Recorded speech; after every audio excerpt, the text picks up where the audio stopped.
Hi నమస్తే, నేను మీ journalist రెహమాన్ని.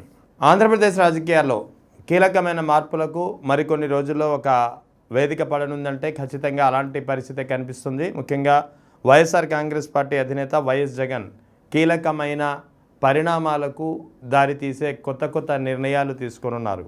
YSR Congress party రానున్న కాలంలో అంటే 2029 లక్ష్యంగా ఏ సామాజిక వర్గం అయితే గత ఎన్నికల్లో పార్టీకి దూరమైందో ఆ సామాజిక వర్గాన్ని టార్గెట్ చేసే విధంగా కొత్త యత్నాలు ప్రారంభించనుంది. ముఖ్యంగా వైఎస్ఆర్ కాంగ్రెస్ పార్టీ ఒక మాస్టర్ స్కెచ్ వేస్తోందనేది ఖచ్చితంగా తెలుస్తోంది. ఇప్పటికే వైఎస్ జగన్ అంతర్గతంగా పెద్ద ఎత్తున కాపు నేతలతో సమాలోచనలు జరుపుతున్నారు. కాపు సామాజిక వర్గాన్ని ప్రభావితం చేసే నేతల్ని పార్టీలోకి రప్పించడం, ఒకవేళ ఇప్పటికే పార్టీకిలో ఉండి ఇన్యాక్టివ్గా ఉన్న వారిని యాక్టివ్ చేయడం, లేదా ఇతర పార్టీలో ఉన్న లేదా న్యూట్రల్గా ఉన్నటువంటి చాలామంది కాపు సామాజిక వర్గ నేతల్ని తిరిగి పార్టీలోకి రప్పించి పార్టీకి బలోపేతం చేయడమే కాకుండా పార్టీకి ఒక దిశానిర్దేశం చేసే విధంగా, ముఖ్యంగా పార్టీకి ఏ కాపు సామాజిక వర్గం అయితే గత ఎన్నికల్లో దూరమైందో ఆ సామాజిక వర్గాన్ని తిరిగి పార్టీలోకి చేర్చడం ద్వారా పార్టీని మరింత బలోపేతం చేయడమే కాకుండా పార్టీలో అన్ని వర్గాలకు ఒక ప్రాతినిధ్యం ఉందనే ఒక సంకేతాన్ని కల్పించడమే వైఎస్ జగన్ ప్రధాన లక్ష్యంగా కనిపిస్తుంది. ఇందుకు సంబంధించి ప్రధానంగా ఇప్పుడు వినిపిస్తున్నటువంటి పేరు ప్రకాశం జిల్లా నుంచి కీలకమైనటువంటి నేత, ఇండివిజువల్గా ఇతర పార్టీల్లో కూడా తన ఉనికి చాటుకున్నటువంటి కాపు సామాజిక వర్గానికి చెందినటువంటి నేత, మాజీ ముఖ్యమంత్రి రోషయ్యకు అత్యంత సన్నిహితుడిగా అతని శిష్యుడిగా ముద్రపడినటువంటి ఆమంచి కృష్ణమోహన్.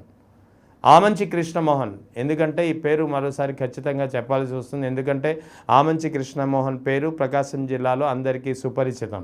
ఎందుకంటే ఈయన కేవలం ఒక ఎమ్మెల్యేగానే కాకుండా ఒక కాపు సామాజిక వర్గ నేతగా కూడా ఈయనకి చాలా పేరు ఉంది.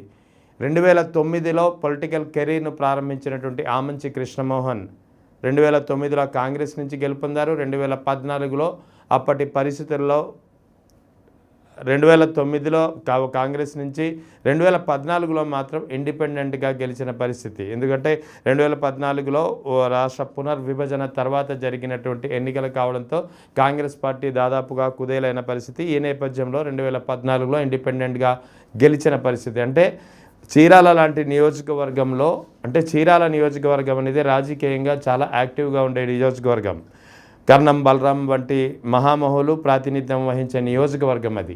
అటువంటి నియోజకవర్గంలో ఇండిపెండెంట్గా గెలవడం అంటే అది ఆషామాషి వ్యవహారం కాదు. అటువంటి నియోజకవర్గంలో కూడా 2014లో ఇండిపెండెంట్గా గెలిచినటువంటి ఆమంచి కృష్ణమోహన్ ఆ తర్వాత కూటమి ప్రభుత్వం వెంట చాలా సపోర్టివ్గా నిలిచిన పరిస్థితి.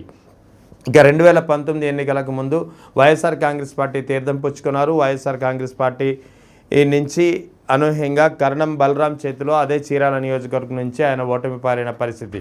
ఆ తర్వాత కూడా పార్టీలో యాక్టివ్గా ఉన్నారు. కానీ 2024లో వైఎస్ జగన్ రాష్ట్ర వ్యాప్తంగా చాలామంది నేతలకు నియోజకవర్గాలని మార్చిన పరిస్థితి ఉంది. సో ఈ క్రమంలో ఆమంచి కృష్ణమోహన్ పర్చూరు వెళ్లవలసిందిగా కోరడంతో ఇష్టం లేక ఆయన పార్టీ నుంచి బయటకు వచ్చేశారు. సో ఆ క్రమంలోనే 2024 ఎన్నికలకు కొద్దిగా ముందు కాంగ్రెస్ పార్టీలో చేరి కాంగ్రెస్ పార్టీ నుంచి చీరాల అభ్యర్థిగా పోటీ చేసి దాదాపు 40,000 ఓట్లు తెచ్చుకోవడమే కాకుండా అక్కడ 2024లో చీరాల నుంచి వైఎస్ఆర్ కాంగ్రెస్ పార్టీ అభ్యర్థిగా పోటీ చేసినటువంటి కర్ణం బలరాం కుమారుడు కర్ణం వెంకటేష్ ఓటమికి కారణమయ్యారంటే ఎలాంటి సందేహం లేదు.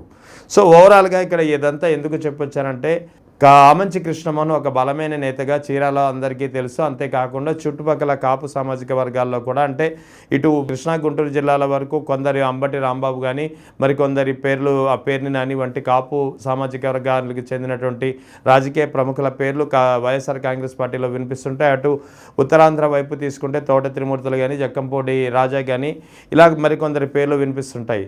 సో ఈ నేపథ్యంలో ఇక్కడ ముఖ్యంగా ప్రకాశం జిల్లా నుంచి కూడా కాపు సామాజిక వర్గానికి చెందినటువంటి నేత ఎవరు అంటే ఖచ్చితంగా పార్టీలకు అతీతంగా ఆమంచి కృష్ణమోహన్ పేరు చెప్పుకునే పరిస్థితి. సో అందుకే ఆయన ఇండిపెండెంట్గా కూడా గెలవగలిగారు. పార్టీలకు అతీతంగా కాంగ్రెస్ నుంచి గెలిచారు, ఇండిపెండెంట్గా గెలిచారు. సో ఆ తర్వాత ప్రస్తుతం తన ఉనికి కూడా చాటుకునే ప్రయత్నం జరుగుతోంది. ప్రస్తుతం ఇప్పుడు ఆమంచి కృష్ణమోహన్ తిరిగి వైఎస్ఆర్ కాంగ్రెస్ పార్టీ వైపులో చేరేందుకు ఆసక్తి చూపిస్తున్నారు అనేది ఒక ప్రధానంగా వస్తున్నటువంటి వార్త. ఇదంతా ఎందుకంటే ముఖ్యంగా ఇటీవల జరుగుతున్నటువంటి పరిణామాలపై ఆయన ముఖ్యంగా కూటమి ప్రభుత్వం ఈ 21 నెలల కాలంలో సాగిస్తున్నటువంటి విధానాలు కావచ్చు, తర్వాత పోలీసుల అరాచక వ్యవహారాలు కావచ్చు, ఈ అన్ని వ్యవహారాలపై ఆయన అసంతృప్తిగా ఉన్నారు. కూటమి ప్రభుత్వంలో ఉన్నటువంటి వ్యతిరేకతను దృష్టిలో పెట్టుకొని తిరిగి వైఎస్సీపీ తీర్థం పుచ్చుకోవాలనే ఒక ఆలోచన ఆమంచి కృష్ణమోహన్లో ఉంది. అయితే చీరాల నుంచి తనకు అవకాశం కల్పిస్తే తిరిగి గంటే 2024లో ఏ విధంగా అయితే వైఎస్ జగన్ అతన్ని పరుచూరు పంపించాలని చెప్పి ఆలోచన చేశారో అలా కాకుండా చీరాల నుంచి తనకు టికెట్ కన్ఫర్మేషన్ అనేది వైఎస్ జగన్ ద్వారా లభిస్తే మాత్రం ఖచ్చితంగా తిరిగి వైసీపీలో చేరేందుకు ఆమంచి కృష్ణమోహన్ సిద్ధంగా ఉన్నట్లు ఆయన సంకేతాలు పంపిస్తున్నారు. అదే సమయంలో అటు వైఎస్ఆర్ కాంగ్రెస్ పార్టీ అధినేత వైఎస్ జగన్ నుంచి కూడా ఆమంచి కృష్ణమోహన్ను పార్టీలోకి రప్పించుకునేందుకు, పార్టీలో చేర్చుకునేందుకు, చీరాల టికెట్ అతనికి 2029లో కన్ఫర్మ్ చేసేందుకు కూడా ఒక సిగ్నల్ పంపించినట్లు, గ్రీన్ సిగ్నల్ ఇచ్చినట్లుగా తెలుస్తుంది. సో రానున్న కాలంలో ఖచ్చితంగా ఆమంచి కృష్ణమోహన్ వైసీపీ తీర్థం పుచ్చుకునే అవకాశాలు స్పష్టంగా కనిపిస్తున్నాయి. ఇప్పటికే ఇటీవల జరిగినటువంటి పరిణామాలు అంటే కందుకూరులో జరిగినటువంటి కాపు సామాజిక వర్గానికి చెందినటువంటి ఒక నేత హత్య విషయంలో కూడా తోట త్రిమూర్తులతో కలిసి ఆ కుటుంబాన్ని పరామర్శించిన పరిస్థితి, అక్కడ కాస్త హల్చల్ చేసినటువంటి పరిస్థితి. తోట త్రిమూర్తులు వైఎస్ఆర్ కాంగ్రెస్ పార్టీకి చెందినటువంటి ఎమ్మెల్సీ. అదే సమయంలో ఇక అంబటి రాంబాబు ఇంటిపై ఇటీవల టీడీపీ వర్గీయులు దాడి చేసిన తర్వాత కూడా అంబటి రాంబాబు కుటుంబ సభ్యుల్ని పరామర్శించి ధైర్యం చెప్పినటువంటి పరిస్థితి. అంటే ఇక్కడ కాపు సామాజిక వర్గానికి సంబంధించి ప్రకాశం, నెల్లూరు జిల్లాలో ఉన్నటువంటి కాపు సామాజిక వర్గానికి సంబంధించినటువంటి సమస్యలపై ఎప్పటికప్పుడు గళమెత్తుతూ ఎప్పటికప్పుడు అక్కడ స్పాట్లో హాజరవుతూ ఆమంచి కృష్ణమోహన్ తన ఉనికి చాటుకునే ప్రయత్నం జరుగుతోంది. అటు రాజకీయంగా కూడా యాక్టివ్గా ఉంటున్నారు. రాజకీయంగా కూడా ఒక బలమైన నేత. కేవలం కాపు సామాజిక వర్గంలోనే కాదు, ఇతర సామాజిక వర్గాల్లో కూడా ప్రభావితం చేయగలిగిన నేతగా ఆయనకు పేరుందనేది చెప్పవచ్చు. సో ఈ నేపథ్యంలోనే ఆయన తిరిగి వైఎస్ఆర్ కాంగ్రెస్ పార్టీలో చేరితే ఖచ్చితంగా పార్టీకి బలోపేతం అవ్వడమే కాకుండా ఆమంచి కృష్ణమోహన్ యొక్క పొలిటికల్ కెరీర్ కూడా మరింత బ్రైట్గా ఉండే అవకాశాలు ఉన్నాయనేది కృష్ణమోహన్ వర్గీయుల నుంచి వస్తున్నటువంటి వాదన.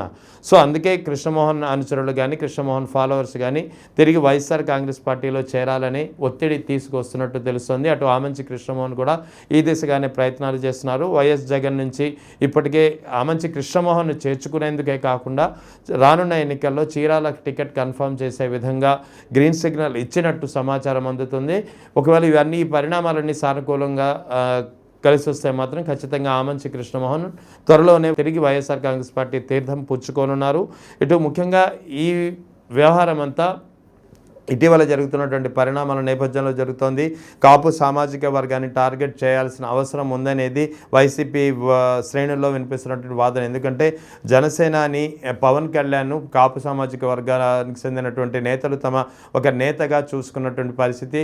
ఈ నేపథ్యంలోనే 2024లో టీడీపీకి ఇష్టం లేకపోయినా సరే ఆ వివిధ నియోజకవర్గాల్లో రాష్ట్ర వ్యాప్తంగా మద్దతు తెలిపిన పరిస్థితి పవన్ కళ్యాణ్ సూచనల మేరకు.